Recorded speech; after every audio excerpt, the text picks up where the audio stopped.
This is the Hyundai i20 and it's a bit like one of these new OnePlus phones. So it pretty much does all the same that a Samsung or an Apple phone will do, but it's just a lot better value. And it's the same with this i20. You know, it does all that a Volkswagen Polo can do, yet it starts from £10,000. Now, if you click up there, you can go to carwow.co.uk. You can build your ideal car online. You'll then get 5 great offers back from top dealers within 24 hours, so you can compare prices without having to haggle from the comfort of your own home. Speaking of comfort, what's this car like on the inside? So, yeah, for a small car, it actually feels pretty roomy here in the front. There's lots of adjustment as well in the steering wheel and the driver's seat, so it doesn't really matter whether you're big or small. You're going to be able to get comfy in this car. Quality, it's not bad either. So there's some soft touch materials on the dash, which is a bit plush. And on the whole, for this kind of car, this kind of price, it's not too bad. And the build quality is pretty solid as well. In terms of equipment, you don't want the entry-level S car because it doesn't even have air conditioning. You don't want the SE either. You want to step up to this Turbo Edition because then you get this 7-inch touchscreen and all the bits and pieces you need. In terms of the infotainment system itself, it is all right. You can navigate using these shortcut buttons nice and quickly while you're driving. The menus are easy to read and understand. The only thing is that the map doesn't have pinch and zoom. Also, it doesn't come with Apple CarPlay nor Android Auto, so you won't be able to hook up your new OnePlus 5 phone.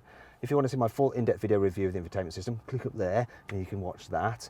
In terms of the rest of the interior, it's all very sensibly laid out. So your ventilation functions, they're all there, easy to reach. There's lots of controls on the steering wheel. Yeah, nice and simple. Good practicality as well. So you've got decent storage areas down here, and the door bins, my God, they're massive. Look, that's a big bottle, fits in there. And it's the same if we hop into the back. You got huge door bins here as well. And actually that continues the theme of the rear of this car. So for a small thing, it feels very spacious here in the back. Decent knee room, good headroom, people over 6 foot will be fine. The floor as well, you've got big footwells. You can slide your feet under the seat in front to stretch out a little bit more. The floor's almost completely flat. So if you have to carry 3 in the back at once, the person in the middle does have somewhere to put their feet. The car is quite narrow though, so you do feel a bit of a squeeze when you're travelling through up in the back, but you're not going to do that often in this car.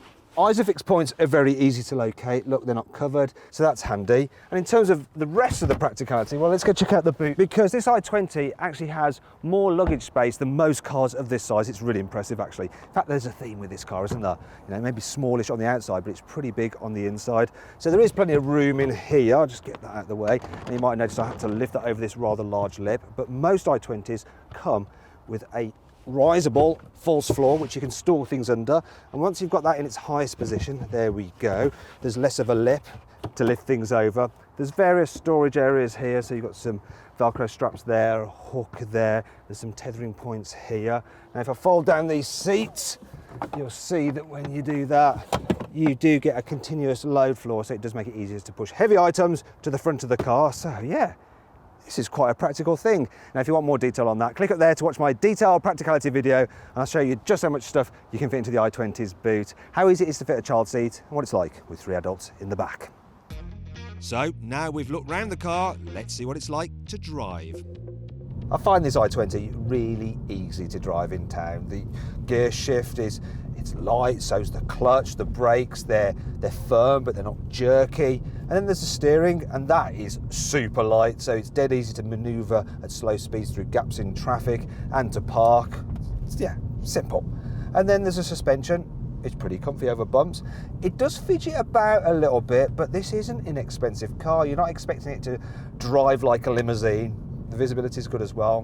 Big windscreen, not too much of a blind spot here. Big side windows, the back window's big as well. The only thing is that the rear pillar is quite fat, so when you're pulling out junctions doing that, it does get in the way a bit. And you can see for yourself by clicking it there and by joining me for a POV passenger ride.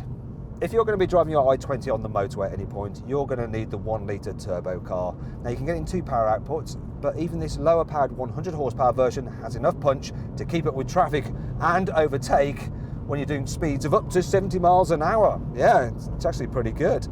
The only thing is that when you rev this engine, because it's a 3-cylinder engine, it can feel quite vibey. You feel the vibes through the steering wheel a bit and the seat.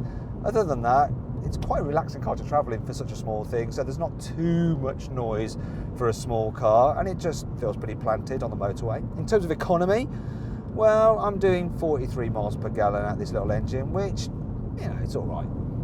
Okay, then what happens when you leave the motorway in this i20 and you head out on a twisty road? Well, actually it performs all right, you know. It holds on pretty well in the corners, doesn't roll too much. The steering does feel a little bit flighty. You turn the wheel a bit and it's like, oh, suddenly turning. But actually, yeah, it does a good enough job. It's not brilliant. It's not as much fun as something like a Ford Fiesta, but it's as good as it needs to be, and that's fine. Now then, it's time for the Car Wow 5 annoying things about this car. You only get a centre armrest on the very top specification car, although that's not too much of a problem if, like me, you have staff. Lewis? That's a little bit weird. This Turbo Edition car may come with a reversing camera as standard, but the definition is so low, it's a bit like when you open your eyes underwater. The entry-level version of the i20 only has a stereo with 2 speakers, which is what my phone has. As a result, the sound is terrible. Lumbar support isn't available even as an option, so you have to improvise if you've got a bad back and use something like the car's manual. Yeah, that actually works. This car isn't available with auto emergency braking. That's why it's scored just 4 rather than the full 5 Euro NCAP safety stars. Oh dear, I appear to have injured a box. Better put it out of its misery. It's not all negative though. Here's 5 good things about this car. The Hyundai i20 comes with a 5-year warranty, so that means you get 1,825 days, 43,800 hours, or 2,628,000 minutes of stress-free motoring. The vanity mirrors are nice and large, which is handy if your face is as big as your ego. I also like the fact that the light switch is up there, and it means that when you shut this, it always turns the light off so you don't drain your battery. The rear windows go all the way down, so you can comfortably rest your arm on there. Special attention was paid to the car's door sills and side mirrors to help reduce wind noise at speed. Some safety reflectors are built into the door's trim so that if you open the door at night, oncoming drivers see that it's open.